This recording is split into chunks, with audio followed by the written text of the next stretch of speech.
জলবায়ু পরিবর্তনের কারণে কয়েক বছর ধরেই ফেব্রুয়ারির শেষ থেকেই দেখা যাচ্ছে কালবৈশাখী।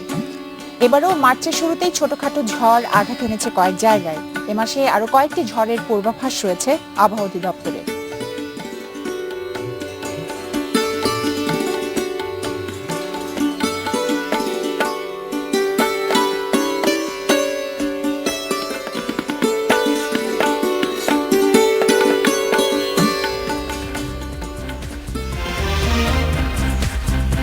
এই এক ঘন্টা আপনাদের সঙ্গে আছে আমি খালেদ মহিউদ্দিন। সবশেষে খবর, আলোচনা বিশ্লেষণ নিয়ে থাকছে কাজী মহুয়া। খেলার আনন্দ হতাশার খবর নিয়ে থাকছি অনুপম দেব। তবে আগে জানিয়ে দিচ্ছি শিরোনাম। 10 লাখ টাকার চালে অনিয়মে 2 লাখের বেশি কার্ড ও 130 ডিলারশিপ বাতিল, 37 জনের বিরুদ্ধে মামলা। পাঠ্য বইয়ে পরিবর্তনের কারণ জানতে চায় হাইকোর্ট, কেবল বানান ভুল সংশোধনের পক্ষে এনসিটিবি।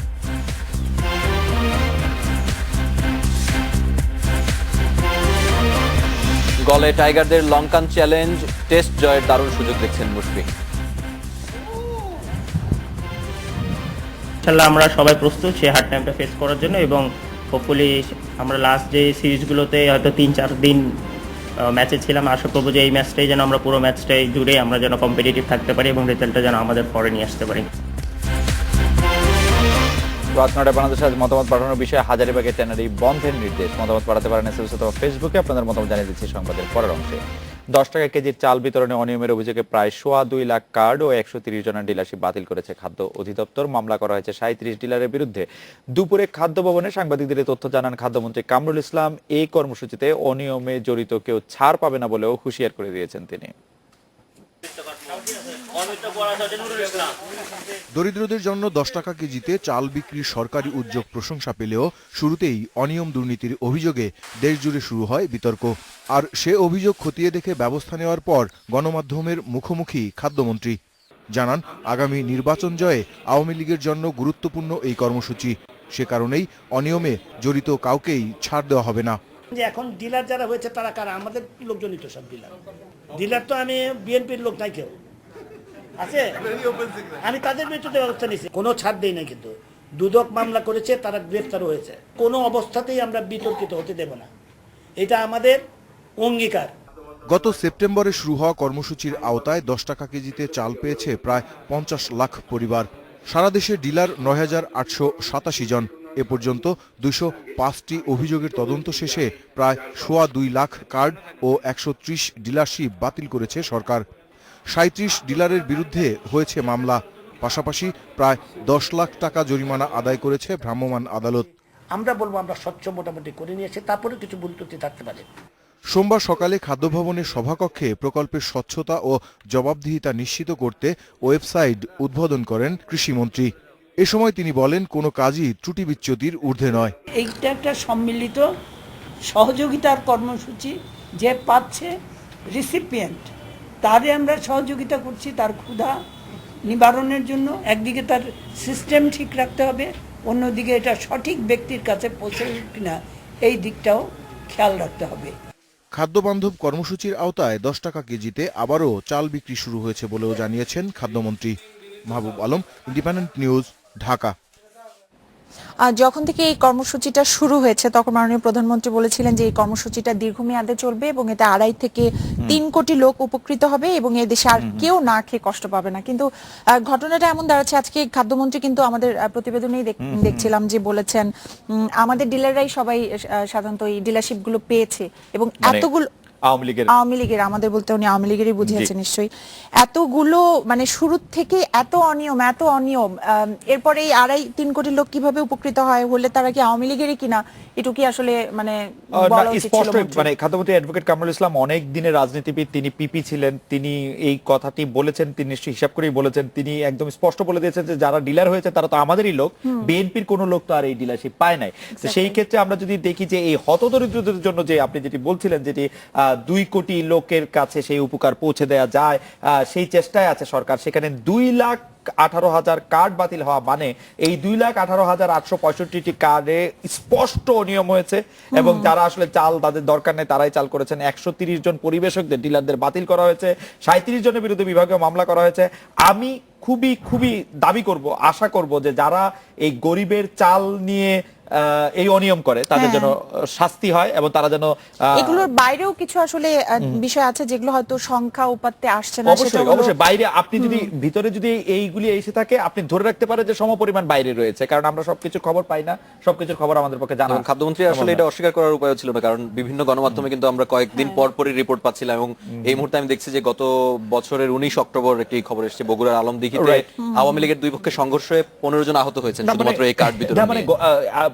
এটি ঠিক যে গণমাধ্যমে এসেছে, কিন্তু খাদ্যমন্ত্রী অস্বীকার করার উপায় ছিল না, এই বক্তব্যের সাথে আমি একমত না, কারণ অস্বীকার করার ব্যাপারটি তারা অনেক সময় নানাভাবে দেখিয়েছেন, সুতরাং অস্বীকার করার উপায় ছিল। খাদ্যমন্ত্রীকে ধন্যবাদ দিতে চাই যে তারা অস্বীকার করেন। তবে এই ধরনের কোনো বিষয়ে কোনো অনুমান এত বেশি সত্য হতে হবে কেন, এটাই ভাবছিলাম। আমার মনে আছে আমরা এখানে বসেই বলছিলাম যখন শুরু হলো যে এটা আসলে অনিয়ম না হলেই হয়, চাল খারাপ না হলেই হয়, কিন্তু অনিয়ম দুর্নীতি তো একদম চলছেই। অনিয়ম দুর্নীতি চলছে এবং আপনি দেখবেন যে খাদ্যমন্ত্রী যেটি মূল ইয়ে ছিল যে যারা সচ্ছল ব্যক্তি তাদের নামও এর মধ্যে ঢুকে যাচ্ছে। এমনকি আমাদের যে কৃষিমন্ত্রী মতিয়া চৌধুরী তিনি বলছেন যে এত বড় একটা প্রকল্পের মধ্যে আসলে কিছু ভুল ত্রুটি থাকবে, কারণ তিনিও আসলে নিশ্চয়ই ভুল ত্রুটি নিয়ে। যাই হোক, ভুল ত্রুটি থেকে আমরা পরবর্তীতে দেখি আমাদের সরকার কতটুকু শিক্ষা নেয়। যাই হোক, পাঠ্য বইয়ে পরিবর্তন কেন বেআইনি হবে না জানতে চেয়ে রুল দিয়েছে হাইকোর্ট। এক রিট আবেদনের প্রাথমিক শুনানি শেষে বিচারপতি নাইমা হায়দার ও বিচারপতি আবু তাহের মোহাম্মদ সাইফুর রহমানের বেঞ্চ দুপুরে এই রুল জারি করে। শিক্ষা সচিব, জাতীয় পাঠ্যপুস্তক ও কারিকুলাম বোর্ডের চেয়ারম্যান ও 4 শিক্ষা বোর্ড চেয়ারম্যানকে 4 সপ্তাহের মধ্যে জবাব দিতে বলা হয়েছে। প্রতি বছরের মতো এবারও 1 জানুয়ারি প্রায় 4,33 লাখ শিক্ষার্থীর হাতে নতুন বই তুলে দেয় সরকার। তবে এসব বইয়ে থাকা ভুল ত্রুটি নিয়ে বিতর্কের মুখে পড়ে শিক্ষা মন্ত্রণালয়। তীব্র সমালোচনা চলে সামাজিক যোগাযোগ মাধ্যমে। এ অবস্থায় রিট আবেদন করেন ঢাকা বিশ্ববিদ্যালয়ের অধ্যাপক আনোয়ার হোসেন ও শিক্ষাবিদ মমতাজ জাহান। শুনানি শেষে আসে আদালতের আদেশ। আমরা হাইকোর্টে রিট ফাইল করেছি যে কেন এই সমস্ত কবিতাগুলো যে বাদ দেওয়া হয়েছে না, এটা কেন বেআইনি ঘোষণা হবে না, কর্তৃত্ব বহির্ভূত, এবং কেন এটা আইনের সঙ্গে সঙ্গতিপূর্ণ নয়। স্বনামধন্য কজন লেখকের রচনা বাদ দেওয়ার দৃষ্টিভঙ্গিকে অসাম্প্রদায়িক চেতনার পরিপন্থী বলে দাবি করেছেন রিটকারীরা। একে সাম্প্রদায়িক গোষ্ঠীকে খুশি করার চেষ্টা মন্তব্য করে এ উদ্যোগে শিক্ষা ব্যবস্থার জন্য শুভ কিছু দেখছেন না তারা। এই হেফাজতের দাবি অনুযায়ী সেই বাদ দেওয়া পরিবর্তনগুলো করা হয়েছে এবং তাদের দাবি অনুযায়ী নতুন লেখা সেখানে ঢোকানো হয়েছে। আমাদেরকে আইনের মাধ্যমে সরকারকে চাপ দিয়ে এই জিনিসগুলো যাতে ধর্ম নিরপেক্ষ, আমাদের সংবিধানে আছে যে ধর্ম নিরপেক্ষতার নীতি, সেইটি বহাল থাকে এবং আমাদের লক্ষ লক্ষ শিশু তারা যেন উদার অসাম্প্রদায়িক হয়ে গড়ে উঠতে পারে। মুক্তিযুদ্ধের অসাম্প্রদায়িক চেতনা ধরে রাখতে পাঠ্যপুস্তকে আনা পরিবর্তনকে অগ্রহণযোগ্য দাবি করে তা সংশোধন জরুরি বলে মনে করেন রিটকারীরা। Shahadat Hossain, Independent news, Dhaka. চলতি বছরে পাঠ্য বই নিয়ে ব্যাপক বিতর্কের পরেও বইয়ের বিষয়বস্তুতে কোনো পরিবর্তনের পরিকল্পনা নেই জাতীয় পাঠ্যক্রম ও পাঠ্যপুস্তক বোর্ড এনসিটিবির। শিক্ষা মন্ত্রণালয় এনসিটিবির তদন্ত প্রতিবেদনে বইয়ের বিষয়বস্তু পরিবর্তনের সুপারিশ করা হয়নি, শুধু বানান ভুল সংশোধনের সিদ্ধান্ত নিয়েছে এনসিটিবি। এবার স্কুল শিক্ষার্থীদের হাতে নতুন পাঠ্য বই তুলে দেওয়ার পরে বইয়ে বানানগত ভুলসহ বিভিন্ন দিক নিয়ে তৈরি হয় বিতর্ক। অভিযোগ ওঠে হেফাজতে ইসলামের দাবির মুখে অনেক লেখা পাঠ্য বই থেকে বাদ দেওয়া হয়েছে। এর পরেই শিক্ষা মন্ত্রণালয় ও এনসিটিবি থেকে তদন্ত কমিটি করা হয়। গত মাসের শেষ দিকে প্রতিবেদন দিয়েছে এই দুই তদন্ত কমিটি। তবে কোনো প্রতিবেদনেই পাঠ্য বইয়ের বিষয়বস্তু পরিবর্তনের সুপারিশ করা হয়নি, শুধু বানানগত ভুল সংশোধনের তাগিদ দেওয়া হয়েছে। এবছর যেটা আবার আমাদের একটু পাঠ্যপুস্তকের ত্রুটি বিচ্যুতির কথা বলা হয়েছে, সেই দিকেও আমরা নজর দেব। আগামীতে আমরা চাই নির্ভুল একটা পাঠ্যপুস্তক শিক্ষার্থীদের হাতে তুলে দিতে। এনসিটিবি বলছে হেফাজতের সুপারিশে অনেক লেখকের লেখা বাদ দেওয়ার অভিযোগের কোনো ভিত্তি নেই।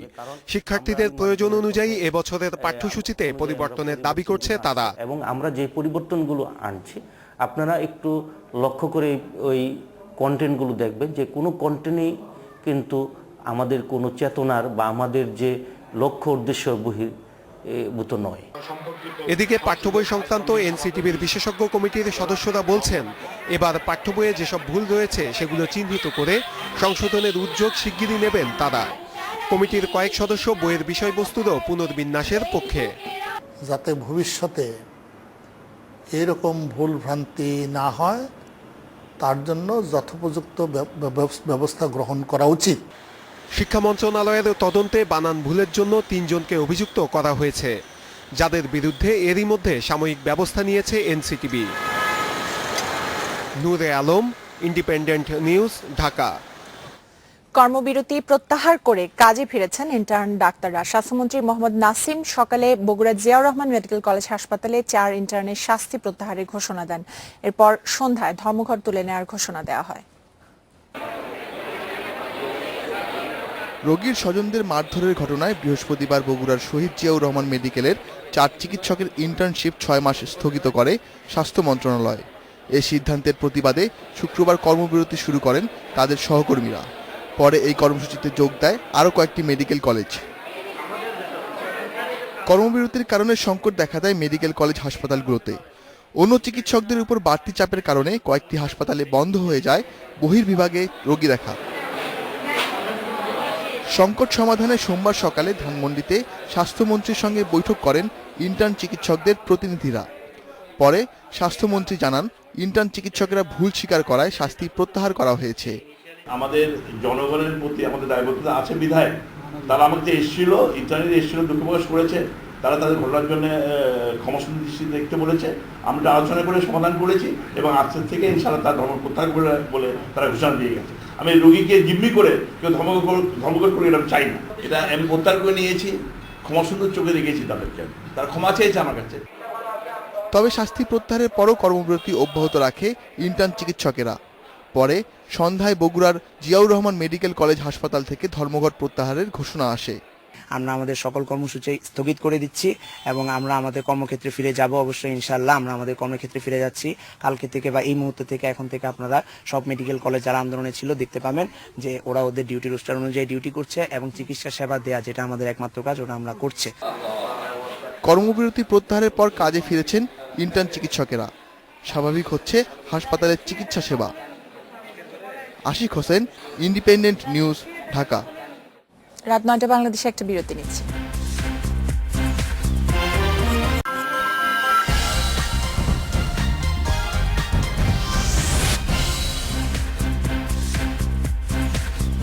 নটা 19-এ ফিরে এলাম রাত 9টায় বাংলাদেশে।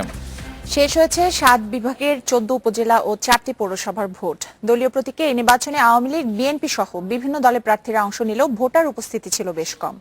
এরই মধ্যে বেসরকারি ফলাফল ঘোষণা শুরু হয়েছে। কিশোরগঞ্জের হোসেনপুরে বিএনপির জহিরুল ইসলাম মুবিন, সিলেটের ওসমানীনগরে বিএনপির ময়নুল ইসলাম, কুমিল্লা সদরে আওয়ামী লীগের আমিনুল ইসলাম, নাটোরের বড়াই গ্রামে আওয়ামী লীগের সিদ্দিকুর রহমান পাটোয়ারি উপজেলা চেয়ারম্যান নির্বাচিত হয়েছেন। এছাড়া বরিশালে গৌর নদীতে আওয়ামী লীগের সৈয়দা মনিরুল নাহার মেরি, বানারীপাড়ায় একই দলের মোহাম্মদ গোলাম ফারুক, পাবনার সুজানগরে আওয়ামী লীগের আব্দুল কাদের রোকন উপজেলা চেয়ারম্যান পদে বিজয়ী হয়েছেন। এছাড়া পৌর মেয়র পদে পটুয়াখালীর গলাচিপায় আওয়ামী লীগ প্রার্থী আহসানুল হক তুহিন জয়ী হয়েছেন। অন্য উপজেলা ও পৌরসভায় ভোট গণনা চলছে।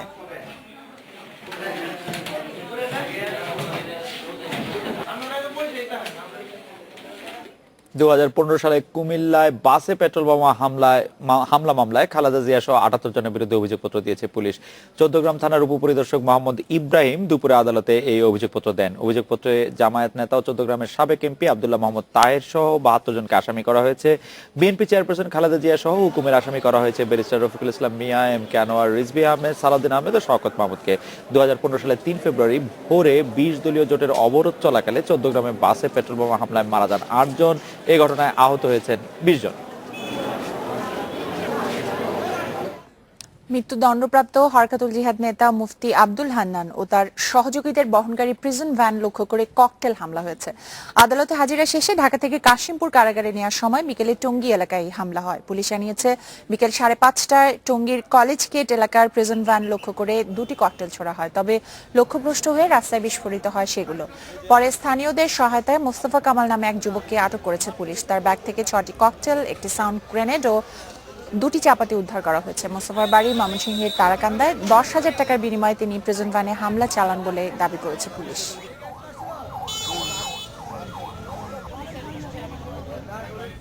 খেলাধুলার খবর জানাতে অনুপম আছেন আমাদের সঙ্গে। আগামীকাল টেস্ট ম্যাচ 10:30টায় শুরু। আপনি তো খুব একটা আশা রাখতে মনে হয় রাজি না, কিন্তু আমাদের যারা বিশ্লেষক আছেন, মানে দলে যারা আছেন, তারা সবাই কিন্তু বেশ বরাবরের মতোই আশাবাদী।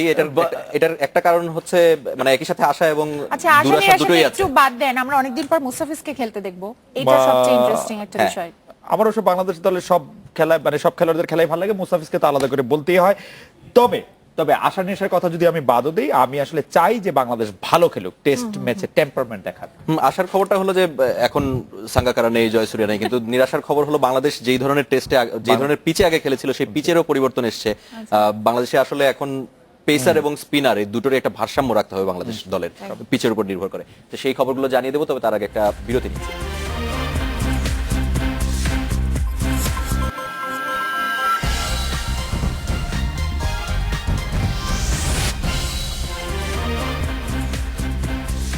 নয়টা 30 ফিরে এলাম, রাত 9টা বাংলাদেশে। শ্রীলঙ্কার বিপক্ষে টেস্ট জিততে চান মুশফিকুর রহিম। নিজেদের সেরাটা দিতে পারলে সিরিজ জয় সম্ভব মনে করছেন টাইগার টেস্ট অধিনায়ক। গলে ইন্টারন্যাশনাল স্টেডিয়ামে সিরিজের প্রথম টেস্টে কাল মুখোমুখি হবে দুই দল। ম্যাচ শুরু বাংলাদেশ সময় সকাল 10:30টায়। নিউজিল্যান্ড ভারতে মোমেন্টাম ধরে রাখতে পারেনি বাংলাদেশ।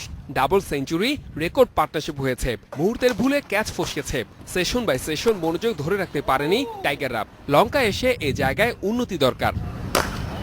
কিপার ব্যাটসম্যান মুশফিকের যাত্রা শুরু হয় শ্রীলঙ্কায়। সেই লঙ্কাতে গ্লাভস ছাড়ছেন। উইকেটের পেছনে নতুন চ্যালেঞ্জ লিটনের। একাদশে একটা পরিবর্তন নিশ্চিত। সাব্বিরের জায়গায় আসছেন লিটন।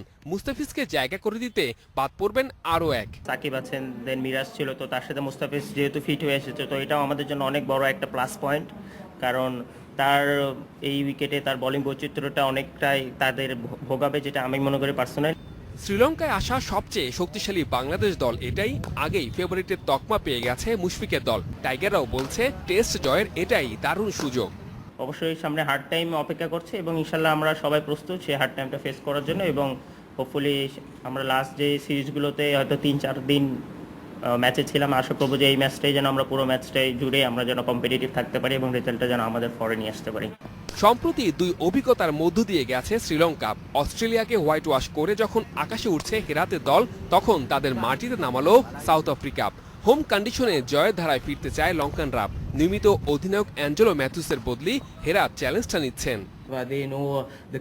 গালের কন্ডিশন ভালো করেই জানা বাংলাদেশের, এমনকি তারা আমাদের শক্তি দুর্বলতা সম্পর্কে জানে। এটা তাদেরকে এগিয়ে রাখবে, কিন্তু এটা একটা নতুন ম্যাচ। গলে বাংলাদেশের বিপক্ষে স্মৃতি সুখকর নয় লঙ্কানদের। এই মাঠে টেস্টে এক ইনিংসে সর্বোচ্চ স্কোর গড়ে বাংলাদেশ, গলে যেটা সর্বোচ্চ। তাই ফেভারিট হিসেবে লঙ্কানদের মুখোমুখি হচ্ছে মুশফিকের দল। Saiful Majumdar, independent news. 2013 সালের চেয়ে এবারের গল টেস্টের পিচ অনেকটাই ভিন্ন। অতিরিক্ত গরমের কথা মাথায় রেখে এবার পিচে থাকছে ঘাস। তবে পরিকল্পনা মতো খেললে বড় স্কোর করা সম্ভব বলেছেন টাইগার অধিনায়ক। শুরুর 2 দিনে সুবিধা পাবেন পেসাররা, তবে দিন গড়ানোর সঙ্গে স্পিনারদের কার্যকারিতা বাড়বে, প্রত্যাশা রঙ্গনা হেরাথের। লেভেলটা যেন আমরা ওই টপ লেভেলে নিয়ে যেতে পারি এবং কনসিস্টেন্টলি যেন খেলতে পারি 5টা দিন, সেটা নিয়ে আমাদের অবশ্যই একটু চিন্তিত আমরা। বাট ইনশাল্লাহ আমরা চেষ্টা করবো। আমরা যেহেতু এখানে আগে এসেছি এবং আমরা ওদের সাথে অ্যাডজাস্ট করার চেষ্টা করেছি, একটা প্র্যাকটিস ম্যাচও খেলেছি। গতানুগতিক নয়, এবারের উইকেটে আছে ঘাস। মূলত গরমে পিচে দ্রুত ফাটল না ধরে সে কারণেই কিউরেটরদের এই উদ্যোগ। প্রথম 2 দিনে ব্যাটিং করাটা সহজ হবে। অতিরিক্ত বাতাসের কারণে বাড়তি মুভমেন্ট পাবেন পেসাররা। গতবারের তুলনায় আমার যতটুকু এক্সপিরিয়েন্স, এইবারের গরমটা আরো অনেক বেশি, তো হয়তো উইকেটটা একটু তাড়াতাড়ি হয়তো ব্রেকডাউনও করতে পারে, হয়তো ডে 3 বা ডে 4-এ। তো সেইতে বলবো স্পিনাররাও ভালো একটা হেল্প দিতে পারে। বাট ব্যাটসম্যানদের জন্য অবশ্যই খুবই ভালো একটা উইকেট। আমরা যদি সবাই অ্যাপ্লাই করি ইনশাল্লাহ, তাহলে অবশ্যই ব্যাটসম্যানদের জন্য অনেক রান থাকবে এই উইকেটে। মনে হচ্ছে এটা গতানুগতিক নয়, দেখা যাক কেমন আচরণ করে। যেমন বলেছি, প্রথম 2 দিন ব্যাটসম্যানদের জন্য সহজ হবে, তবে আমি নিশ্চিত ঠিক জায়গায় বল করতে পারলে, পরিকল্পনা মতো বল ফেলতে পারলে বোলাররাও সাহায্য পাবে। গলে সবশেষ টেস্টে নাস্তানাবুদ হয়েছিল অস্ট্রেলিয়া। অজিদের 20 উইকেটের 18টাই লঙ্কান স্পিনারদের। তবে স্বাগতিক স্পিন আক্রমণের দাপটে মিচেল স্টার্কের দখলে ছিল 11 উইকেট। সাইদ সাদি, ইন্ডিপেন্ডেন্ট নিউজ। সাদা পোশাকে শ্রীলঙ্কার বিপক্ষে সুখস্মৃতি নেই বাংলাদেশের। 3 গ্রেট মুরালীধরন, সাঙ্গাকারা, জয়াবর্ধনের দাপটে বারবার হারতে হয়েছে মুশফিকদের। তবে 16 ম্যাচের মধ্যে 2টিতে ড্র করার রেকর্ড আছে। প্রথম টেস্ট গলে বলেই হয়তো আত্মবিশ্বাস পাচ্ছেন টাইগাররা। 2013 সালে এখানে ড্র করেছিল বাংলাদেশ দল, কিন্তু তাতে এতটুকু কমেনি মোহাম্মদ আশরাফুলের কৃতিত্ব। পাল্টা আক্রমণের দ্বিতীয় ইনিংসে সবচেয়ে কম বয়সী টেস্ট সেঞ্চুরিয়ানের কৃতিত্ব অর্জন করেন টাইগার ব্যাটসম্যান। কলম্বোয় পরের 4 দেখায় 3টি ইনিংস ব্যবধানে হার ছাড়া কিছুই নিয়ে ফিরতে পারেননি খালেদ মাসুদ, হাবিবুল বাশাররা। 2006-এ দেশের মাটিতে লড়াই করে হারে টাইগাররা। চট্টগ্রামে সেঞ্চুরি করেন আশরাফুল। তবে 2007-এ শ্রীলঙ্কা সফর সুখকর হয়নি। এই সফরে সর্বনিম্ন 62 রানে অল আউট হয় বাংলাদেশ। বাংলাদেশকে ব্যাটে বলে সবচেয়ে বেশি ভুগিয়েছেন সাঙ্গাকারা ও মুরালীধরন। 15 টেস্টে সাঙ্গার সংগ্রহ 1816 রান আর 11 ম্যাচে মুরালির 89 উইকেট। বাংলাদেশের পক্ষে সবচেয়ে উজ্জ্বল মোহাম্মদ আশরাফুল, সাদাত হোসেন। 13 টেস্টে 5 সেঞ্চুরিতে আশরাফুল করেছেন 1090 রান আর 10 ম্যাচে 24 উইকেট সাদাতে। 2008-এ মিরপুরে 521 রান তাড়া করতে নেমে উপমহাদেশের চতুর্থ ইনিংসে সবচেয়ে বেশি 413 রান করে নিজেদের খেলার খবরে এই ছিল। আমার কাছে আরো কিছু খবর জানবো মোহ এবং খালেদের কাছ থেকে। অনুপম, আপনাকে ধন্যবাদ। কুষ্টিয়া ইসলামী বিশ্ববিদ্যালয়ে প্রশ্ন ফাঁসের ঘটনায় 1 শিক্ষক ও 2 কর্মচারীকে বরখাস্ত এবং 70 শিক্ষার্থীর ভর্তি বাতিল করা হয়েছে। বিকেলে বিশ্ববিদ্যালয় সিন্ডিকেটের জরুরি সভায় এই সিদ্ধান্ত হয়। বরখাস্তরা হলেন বিশ্ববিদ্যালয়ের F ইউনিটের সমন্বয়ক এবং ফলিত বিজ্ঞান ও প্রযুক্তি অনুষদের প্রধান নুরুল ইসলাম, কর্মচারী ও সাইফুল ইসলাম ও আলাউদ্দিন। প্রশ্নপত্র ফাঁসের বিষয়টি প্রাথমিকভাবে প্রমাণিত হয় তাদের সাময়িক বরখাস্ত করার কথা জানিয়েছে বিশ্ববিদ্যালয় কর্তৃপক্ষ। F ইউনিটের ভর্তি পরীক্ষাও বাতিল করা হয়েছে। এই ইউনিটের পরীক্ষা তারিখ শিগগিরই জানানো হবে বলে জানিয়েছেন বিশ্ববিদ্যালয়ের উপাচার্য হারুনুর রশিদ আসকারী।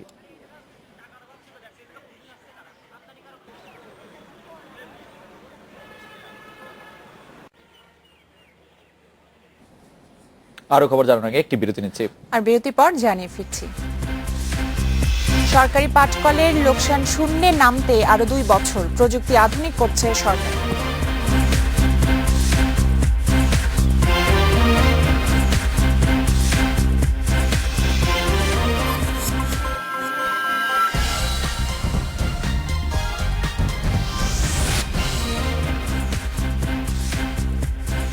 রাত 9:46 আমরা ফিরে এলাম। সোনালী আঁশের সুদিন ফিরিয়ে আনতে দেশে এবারই প্রথম পালন করা হচ্ছে জাতীয় পাট দিবস। দিবসে উদ্বোধন করে পাট প্রতিমন্ত্রী জানালেন আগামী বছর পাটের উৎপাদন 1 কোটি বেল ছাড়িয়ে যাবে। তবে সরকারি পাটকলগুলোর লোকসান শূন্যের কোটায় আনতে আরো 2 বছর লাগবে বলে জানিয়েছে বিজিএমসি। একসময় সোনালী আঁশ হারিয়েছে তার ঐতিহ্য। 80% রপ্তানি আয়ের এই পণ্য থেকে এখন আয় মোট রপ্তানির মাত্র 2.5%। যুগের সাথে তাল মিলিয়ে পাট পণ্যের বহুমুখী ব্যবহার না বাড়ায় কমেছে রপ্তানি। 50 বছরের পুরনো যন্ত্রপাতি দিয়ে সরকারি পাটকলগুলোতে একই ধরনের পণ্য তৈরি হয় তা বিশ্ব চাহিদা মেটাতে পারছে না। এতে লোকসানের বৃত্তে ঘুরপাক খাচ্ছে বিজিএমসি। আগে হয়তো পার ডে হয়তো 1 টন উৎপাদন হতো, সেখানে তো 1 টনের জায়গায় 700 কেজি হচ্ছে, মানে 70% বা তার চেয়ে নিচে নেমে আসছে। কিন্তু আমার ক্ষেত্রে এই মেশিনগুলোর মেনটেন্যান্স কস্ট বেড়ে যাচ্ছে। একদিক থেকে উৎপাদনশীলতা কমে যাচ্ছে, প্রোডাকশন এফিসিয়েন্সি কমে যাচ্ছে, আবার সেটা মেনটেন্যান্স কস্ট বেড়ে যাচ্ছে। তবে গেল বছর পাটকে কৃষিপণ্য ঘোষণার ফলে বহুমুখী পণ্য উৎপাদন ও রপ্তানিতে লাভ পাচ্ছেন রপ্তানিকারকেরা। এখন যে একটা উদ্যোগটা নিচ্ছে সবাই, এবং বিশেষ করে নতুন অনেকগুলো জুট মিল হচ্ছে, নতুন মেশিন আনার প্রক্রিয়াটা হয়েছে, অনেকে এলসি ওপেন করেছে, অনেক মেশিন এসেছে দেশে, অনেকে শুরু করেছে, কিন্তু এটা একটা স্মুথ একটা টাইম ফ্রেম লাগবে, অন্তত 2 থেকে 3 বছর লাগবে যে এটাকে একটা ইউনিফর্ম লেভেলে নিয়ে আসতে। পাট প্রতিমন্ত্রী জানালেন পাটের হারানো ঐতিহ্য ফিরিয়ে আনতে পালন করা হচ্ছে জাতীয় পাট দিবস। এতে পণ্য উৎপাদনে আরো আগ্রহী হবে কৃষক। পাট চাষিরা কিন্তু তাদের ন্যায্য মূল্য পাচ্ছে। গত কয়েক বছর বাংলাদেশে এমন একটি ঘটনা ঘটে নাই যে কৃষক তার ন্যায্য মূল্য না পেয়ে বাজারে গিয়ে পাটে আগুন ধরিয়ে দিয়েছে। সোনালী আঁশের সোনার দেশ পাট পণ্যের বাংলাদেশ প্রতিপাদ্যকে সামনে রেখে জাতীয় সংসদ ভবনের সামনে থেকে বের হয় বর্ণাঢ্য শোভাযাত্রা। আগামী 9 মার্চ কৃষিবিদ ইনস্টিটিউশনে 3 দিনের পাট পণ্য মেলার উদ্বোধন করবেন প্রধানমন্ত্রী শেখ হাসিনা। Shaon Hasnat, independent news, Dhaka. হাজারীবাগের ট্যানারি বন্ধের নির্দেশ, এই বিষয়ে আপনাদের মতামত জানিয়ে দিচ্ছি কিছু। রাখি বলেছেন ট্যানারি শহর থেকে সরানো হলে পরিবেশের উন্নতি হবে। জিম বলছেন ট্যানারি স্থানান্তরে মালিকদের অনাগ্রহের কারণ বুঝতে পারছি না। মোহাম্মদ বলছেন ট্যানারি স্থানান্তর প্রক্রিয়াটি ভালো উদ্যোগ, কিন্তু উপায় নিয়ে গোলক ধাঁধায় আছি। আর আহমেদ বলছেন সরকার দলের লোকদের প্রভাবে এগুলো সরানোয় বাধা তৈরি হচ্ছে। হেলাল বলছেন শুধু ট্যানারি নয়, শহর থেকে সব কারখানা সরানো উচিত। আরিফ বলছেন যারা ব্যবসার সাথে জড়িত তাদের ক্ষতিপূরণ কে দেবে। মিতু বলছেন নগরী এখন কিছুটা হলেও পরিবেশ দূষণের হাত থেকে রক্ষা পাবে। আকলাক বলছেন এই স্থানান্তরের ফলে কারখানার মালিকেরা অর্থনৈতিকভাবে অনেক ক্ষতিগ্রস্ত হবেন। সাদেক বলছেন কারখানা স্থানান্তরের সময় আরো বাড়ানো উচিত বলে মনে করি। রুবেল বলছেন সরকারের এমন যুগোপযোগী উদ্যোগকে সাধুবাদ জানাই। হাজারীবাগের ট্যানারি সরানো নিয়ে আমার একটাই আসলে উদ্বেগ যেটি মানে এই উদ্বেগটি প্রতিদিনই বাড়ছে। আমরা যে বুড়িগঙ্গাকে ধ্বংস করে ফেলছি, হাজারীবাগ ট্যানারি তাতে একটি বড় অবদান রেখেছে। আমরা আবার ধলেশ্বরী চমৎকার একটি নদী যেটি সাভারে, সেটি যদি পর্যাপ্ত এই বর্জ্য সরানোর উদ্যোগ না নেওয়া হয়, আমরা কিন্তু ধলেশ্বরীটিকেও খুব সহজে নষ্ট করে ফেলবো। আমি শিওর যে সরকার এতে ভালো নজর রাখবে। আমরা বুড়িগঙ্গার মতো ধলেশ্বরীটিকেও এরকম রুগ্ন শীর্ণ এরকম বাজে অবস্থায় দেখতে চাই না। কিন্তু আমরা যেভাবে হাইকোর্টের ভূমিকা দেখছি সব জায়গায় আসলে হাইকোর্টকেই হস্তক্ষেপ করতে হচ্ছে, সেই জায়গায় ওটা মনে হয় হাইকোর্টের হস্তক্ষেপ ছাড়াই হবে না। হাইকোর্টের হস্তক্ষেপের পর আসলে কি এটা মানে কার্যকর হবে কিনা সেটি আমি আসলে ট্যানারি মালিক সমিতির কর্তৃপক্ষের সাথে কথা বলছিলাম। তারা বলছেন যে 43টি কারখানার মধ্যে সরে গেছে, 112টির মতো এখনো রয়ে গেছে সেখানে। সেই 112টিও আসলে কালক্রমে সরে যাবে বলতে আমি একটি টাইমলাইন জানতে চেয়েছিলাম যে কবের মধ্যে সেটি সরে যেতে পারে। তখন তারা বলেছেন যে জুন মাসের শেষের মধ্যে আসলে তারা হয়তো এবছরের জুনই যেন হয়। তবে হাজারীবাগে তিনি আমাদেরকে আশ্বস্ত করছেন হাজারীবাগে আসলে কোনো ধরনের ওয়েট ব্লু বা কাঁচা চামড়া এখন ঢুকছে না। যাই হোক, দর্শকদের অনেক ধন্যবাদ আপনাদের মতামতের জন্য। চলতি মাসে দেশে বেশ কয়েকটি মাঝারি থেকে তীব্র কালবৈশাখীর পূর্বাভাস দিয়েছে আবহাওয়া অধিদপ্তর। মৌসুমে স্বাভাবিক বৃষ্টি হবে বলেও জানিয়েছে অধিদপ্তর। মৌসুমী লঘুচাপের প্রভাবে দেশে বিভিন্ন জায়গায় শনিবার থেকে বৃষ্টি হচ্ছে। এই বৃষ্টি এবং ঝোড়ো হাওয়া আগামী 24 ঘন্টাতেও অব্যাহত থাকবে।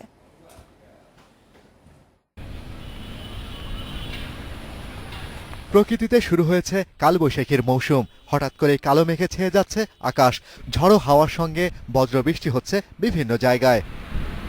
আবহাওয়াবিদেরা বলছেন সাধারণত এপ্রিল মে ঝড়ঝঞ্ঝার মাস হিসেবে পরিচিত, তবে জলবায়ু পরিবর্তনের কারণে কয়েক বছর ধরেই ফেব্রুয়ারির শেষ থেকে দেখা যাচ্ছে কালবৈশাখী। এবারও মার্চের শুরুতেই ছোটখাটো ঝড় আঘাত হেনেছে কয়েক জায়গায়। এ মাসে আরও কয়েকটি ঝড়ের পূর্বাভাস রয়েছে আবহাওয়া অধিদপ্তরের। রংপুর এবং রাজশাহী বিভাগে কিছু বৃষ্টিপাত হয়েছিল, সেটা গত 2 দিন আগে। আর গতকাল যেটা হয়েছে, গতকাল হচ্ছে যে আমাদের ঢাকায় কিছু হয়েছে, তারপরে চিটাগাং ডিভিশনে হয়েছে, আর কুমিল্লা। দেশের বিভিন্ন অঞ্চলে হালকা থেকে মাঝারি বৃষ্টি হচ্ছে।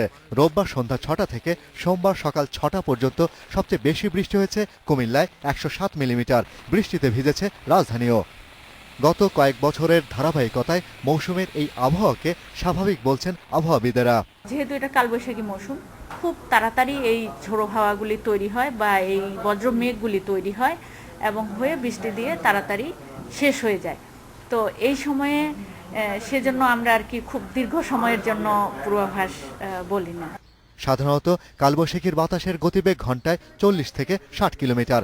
আকস্মিক ঝড়ের এই মৌসুমে উপকূলীয় এলাকায় 1 নম্বর স্থানীয় সতর্ক সংকেত দেখাতে বলেছে আবহাওয়া অধিদপ্তর। Shahriar Anirban, independent news, Dhaka. এই ছিল রাত 9টায় বাংলাদেশ আয়োজনে। আজকে রাত 9টায় বাংলাদেশ শেষ করব ইতালির ব্যতিক্রমী নাচের স্কুলের কিছু ছবি দেখে। তার আগে আমরা বিদায় নিচ্ছি। সবাই ভালো থাকবেন।